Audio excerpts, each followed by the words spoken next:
मृत्यु प्रमाण। हाँ, मृत्यु प्रमाण पत्र अगर है तब लगाना है, नहीं है तो कोई दिक्कत नहीं है, वो ऑप्शनल है।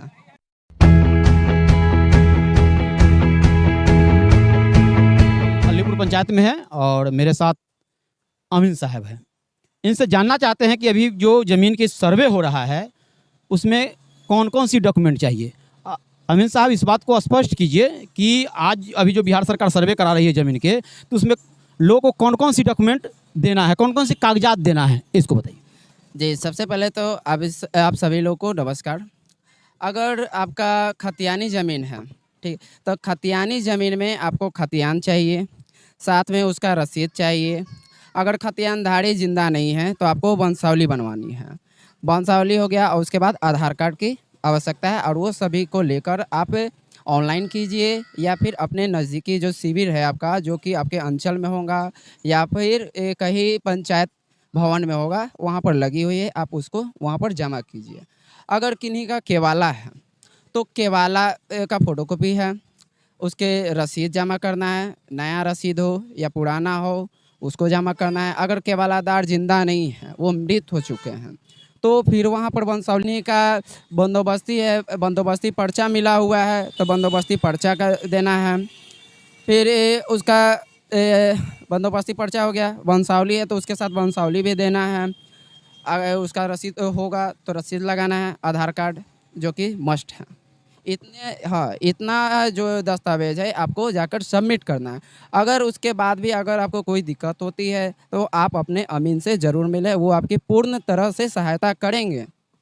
एक सवाल है, एक सवाल है अमीन साहब कि अगर कोई 10 साल 20 साल पहले रजिस्ट्री करा लिया है और वो अभी तक म्यूटेशन नहीं कराया है, उसका रसीद नहीं कटी है, तो क्या उस स्थिति में, और वो आदमी मर भी गया, तो क्या उस स्थिति में क्या होगा?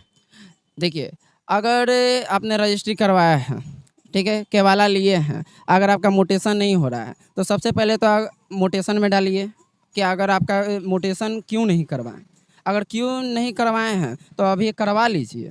आप अपने आप ऑनलाइन अप्लाई कर दीजिए कि म्यूटेशन करवाने के लिए। अगर मान लीजिए कि नहीं भी हो रहा है तो आप अपना जो डीड है, डीड का लगाना है, ठीक है। उनका तो रसीद अभी हुआ नहीं होगा, तो जिनसे आप केवाला लिए हैं उनका पंजी 2 लगाना है।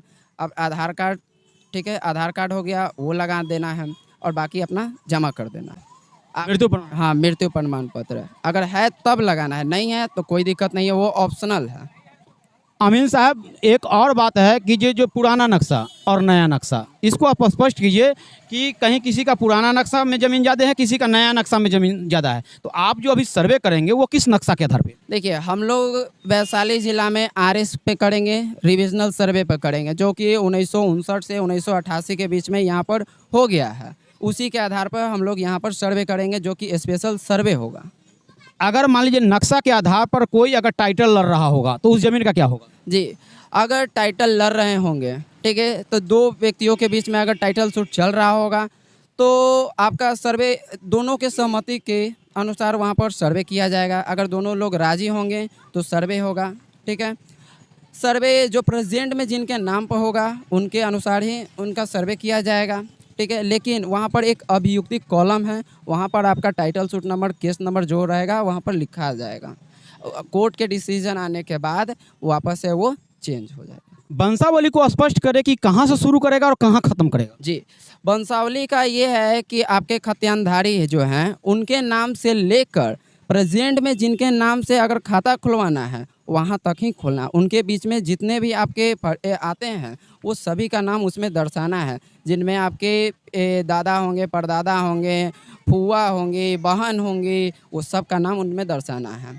अगर जो फूआ मृत हो गई होंगी तो वहाँ पर मृत लिखवा देना है। ये एक चीज़ को आप हमको क्लियर करिए कि जो वंशावली बनाना है वो सिर्फ सरपंच का मान्य होगा या फिर जो भी प्रतिनिधि पंचायत में है उनका भी मान्य होगा? देखिए, अभी तक का ये है कि आज का ये अपडेट है कि अगर पहले तो था कि सरपंच से बनवाना था, उसके पहले था कि अंचल से आपको बनवाना था, जिसमें बहुत दिक्कतें आती थी, बहुत टाइम लग जाता था। लेकिन ये सर्वे बहुत जल्दी ख़त्म करना है, इस वजह से अगर आप खुद से भी वंशावली बनाकर देते हैं तो वो मान्य होगा। अगर जो आपके वार्ड मेंबर होंगे, अगर वो अपने पैड पे भी लिख के देंगे तो वो भी मान्य होगा। सरपंच के हैं तो उनका भी मान्य होगा, मुखिया जी के पैड पे है तो उनका भी मान्य होगा, लेकिन सही दीजिएगा। अगर आप जो भी देते हैं वंशावली, तो वो सभा लगाकर उसका वेरिफिकेशन किया जाएगा कि आपने वंशावली दिए हैं वो सही है या गलत है।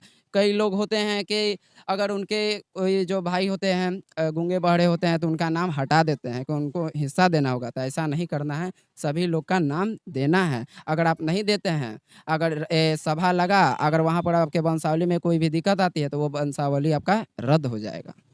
ये सवाल ये है कि अगर कोई वंशावली पुराण बनाया हुआ 6 महीना साल भर, तो कितने पुरान वंशावली को आप मान्यता देंगे? देखिए अगर जितना ज़्यादा मतलब कि लेटेस्ट है, अब तो वंशावली का कोई दिक्कत ही नहीं। जब आपको खुद से ही मिल गया है कि आप खुद से ही बना कर दे सकते हैं, तो नया हो या पुराना आप कोई भी दे सकते हैं। जब आपको खुद से ही कि आप अपने से बना के दे देते हैं, वो वैलिड है, तो आपको फिर दिक्कत ही कुछ नहीं होना चाहिए कि नया लेना है या पुराना बनवाना है।